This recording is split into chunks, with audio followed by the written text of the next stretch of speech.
Hi, welcome to the We Are Researching YouTube channel.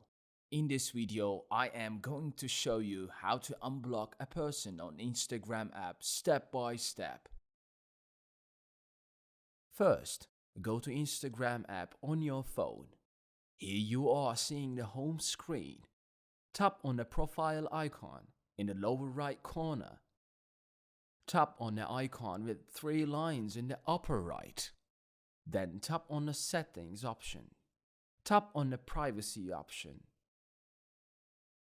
Scroll down and tap on blocked accounts under the connections option. Here you can see the accounts you have blocked. To unblock this account, tap on the unblock button.